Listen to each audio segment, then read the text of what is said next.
हम अपनी आवाज उठाना चाहते हैं, ये धनुष उठा के भी तो लोग हमें किसी न किसी केस में फंसा देंगे। तो बेहतर है कि इस राज्य की सरकार हो चाहे केंद्र की सरकार हो, उनको कहना चाहती हूँ कि हिड़मा मत बनने दीजिए आदिवासी समुदाय को, चेत जाइए। और ये हमारा जो बाल मुंडन करने का एक माध्यम सरकार को चेताने का है। अगर सरकार नहीं चेतती है तो इस वर्तमान सरकार को और केंद्र की सरकार को भी अच्छे से उखाड़ के फेंकने का काम हमारा आदिवासी समुदाय। आपको बताया था कि आप 20 साल की काली रात पढ़ के देखिए, आपको समझ में आएगा कि पंकराज बाबा कार्तिक उरांव जी ने संसद भवन में 348 सांसदों को का हस्ताक्षर लेकर के धर्मांतरण पे रोक लगाने के लिए उस समय की स्वर्गीय इंदिरा गांधी की सरकार को हिलाने का काम, सत्र को भंग करने का काम उन्होंने किया था। लेकिन ये कांग्रेस की सरकार की मनमानी जो विदेशियों के धर्म को यहाँ पे प्रफुल्लित करने के लिए, फले फूलने के लिए 342 अनुच्छेद किस लिए हटाने के लिए बोल रहे हैं, संशोधन करने के लिए बोल रहे हैं? बिल्कुल संशोधन होना चाहिए, क्योंकि ये जो कह रहे हैं कि जो मिशनरियों में जाति है, जो जाति के आधार पे हम अपना आरक्षण ले रहे हैं, तो देख लीजिए कि इलेक्शन नहीं। आप निशा भगत जो है कि अपना बाल मुड़वा ली है।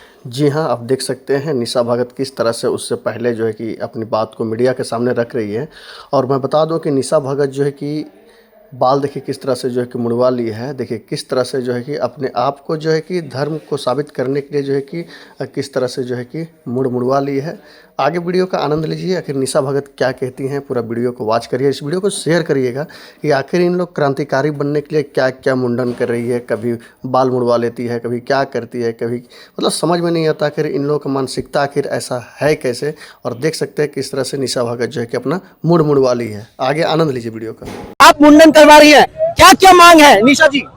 सिर्फ डिलिस्टिंग करवाना चाहते हैं हम लोग, अपना धर्म कोड चाहते हैं हम लोग। जो कांग्रेस सरकार ने 1961 में हमारा धर्म कोड हटा दिया और हमारी अस्तित्व को लगातार जो प्रहार करने वाला ये कांग्रेस सरकार, जो अभी महागठबंधन की सरकार है, ये जो कि लगातार मिशनरियों के मिशन को सक्सेस करने में अहम भूमिका रही है और हमारी आदिवासी अस्मिता को, रूढ़िवादी परंपरा को मटिया मेट करने में इन लोगों का हाथ रहा है। आप देख लीजिएगा, जब कुर्मी समुदाय के लिए हमने विरोध किया था, लुकुर कमेटी जो तय करती है कि आदिवासी कौन होगा, तो उसमें भी आप देखिएगा कि विशिष्ट संस्कृति होनी चाहिए, या तो फिर आपको रूढ़िवादी परंपरा को मानने वाले, पौराणिक परंपरा को मानने वाले लोगों को ही आदिवासी का दर्जा जब मिलेगा। तो ये विदेशी धर्म मानने वाले ईसाई जो कि मिशनरियों का मिशन को सक्सेस करने के लिए जो धर्मांतरित किए हैं, चंगाई के नाम से चाहे किसी और के नाम से, शिक्षा के नाम से, आप देख लीजिएगा ये आज से नहीं हो रहा है, ये वर्षों से ये खेला जो मिशनरियों का खेला जा रहा है।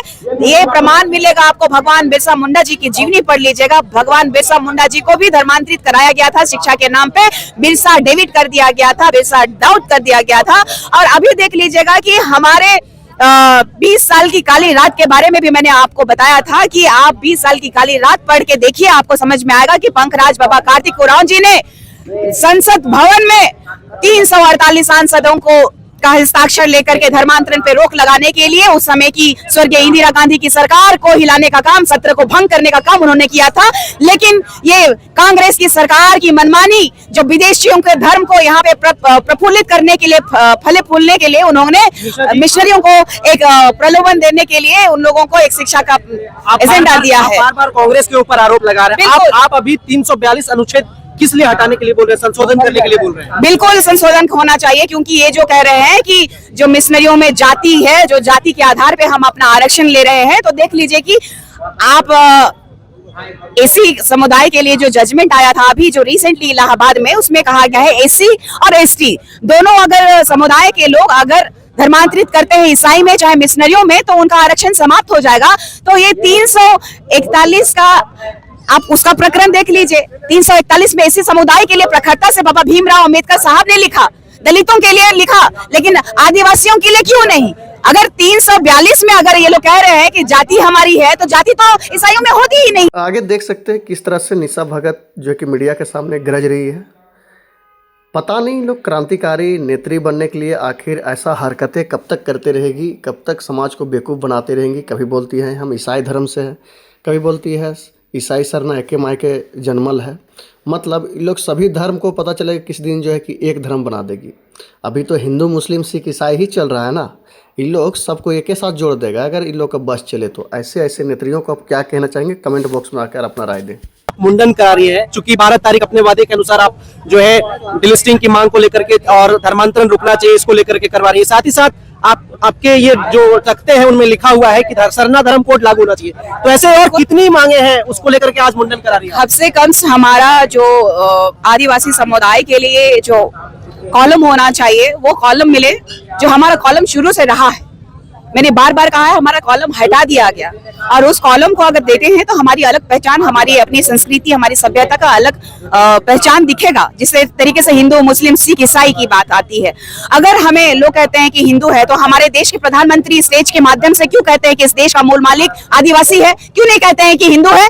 तो सबसे बड़ी बात है कि हमें दिग्भ्रमित किया गया है, हमें भटकाया गया है। हमें संविधान में भी हमारे लिए ऐसे कानून बनाए गए जो कि एक तरफ से बचाना है तो एक तरफ से हमें उजाड़ दिया गया है। तो विदेशी धर्म को मानने वाले लोगों को इतनी प्रायोरिटी दी गई है तो दे। इस भारत देश में सभी को हर धर्म को मानने की आजादी है, लेकिन किसी भी संस्कृति, सभ्यता को दूसरों का छेड़ने का अधिकार इस संविधान में भी नहीं है। तो जब हमारी सभ्यता, परंपरा, पुरखों का मान को लोगों ने छोड़ दिया तो हमारा हक और अधिकार क्यों खाएंगे वो? इसी का हम लोग डिलिस्टिंग का मांग करते हैं कि अलगाव होना चाहिए। जिस तरीके से अन्य राज्यों में कहा गया है कि आदिवासी हो, चाहे हिंदू हो, चाहे मुसलमान हो, अगर ईसाई बन जाते हैं तो भाई ईसाई में जाति नहीं होती है। जिस तरीके से जी आदिवासी समाज को एक अलग चेतना देने का प्रयास है, चूंकि शायद से पहली ऐसी महिला होंगी जो आप मुंडन करा रही हो। धर्मांतरण रुकना चाहिए, सरना कोड लागू होना चाहिए, लगता है इसके बाद कुछ अच्छा होगा? आप जिस सोच के साथ, जिस विचार के साथ आगे बढ़ रही है, जो सोच करके आप आज मुंडन करा रही है, बाकायदा पूरी रूढ़ी परंपरा के साथ जो है, बिल्कुल, क्योंकि हम हथियार नहीं उठा सकते। लगातार हमारे आदिवासी समुदाय को अगर कोई आवाज उठाने की कोशिश करते हैं तो हमें कहा जाता है कि नक्सली है।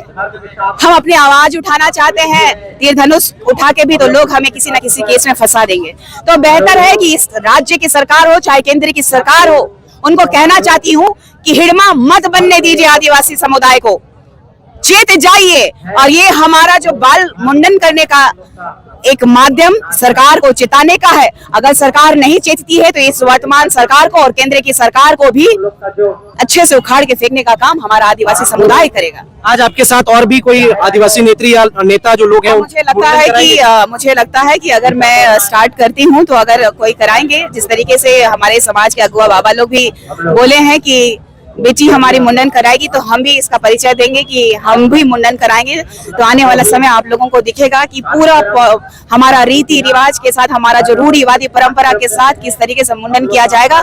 और ये हमारा जो बाल है, इस केस को हम हमारे इस देश की प्रथम नागरिक जो हमारी राष्ट्रपति महोदया है, जो इस राज्य की राज्यपाल के रूप में पदस्थापित थी, और वो भी भली भांति जानती हैं जिस समय वो पदस्थापित थी 2017 में, उस समय धर्मांतरण बिल लागू किया गया था। वो भी अच्छे से हमारी पीड़ा को समझती हैं कि रूढ़िवादी परंपरा आज खतरे में है, धर्मांतरण रोकना अति आवश्यक है। तो उनको हमारा बाल मुंडन करके भेजेंगे और इस देश के माननीय प्रधानमंत्री जी को भेजेंगे और इस राज्य के राज्यपाल को भेजेंगे और ये चेताने का काम करेंगे कि आज आपकी बेटी जो है, आज तकलीफ तो जरूर हुई है, लेकिन आने वाला समय में ये भी मत सोचिएगा कि हम अपने हक और अधिकार की लड़ाई लड़ने के लिए ऐसे मौन रहेंगे। जरूरत पड़ी तो इस सरकार से भी लड़ेंगे। अच्छा, रूढ़िवादी परंपरा में इसमें क्या कुछ विधि होता है? जैसा कि मैं देख पा रहा हूँ खस्सी भी रखा गया है, बलि वगैरह भी उसका दिया जाता है क्या? जी बिल्कुल, आप पूरी पारंपरिक घटना जो है हमारी है वो आप लाइव चला सकते हैं। आपको देखने को मिलेगा कि किस तरीके से हमारे समुदाय के लोग जो है अपने मुंडन संस्कार में कौन से परंपरा, कौन से रीति रिवाज, क्या क्या चीजें इस्तेमाल करते हैं। आप सभी चीजों को देखेंगे, आपको देखने को मिलेगा।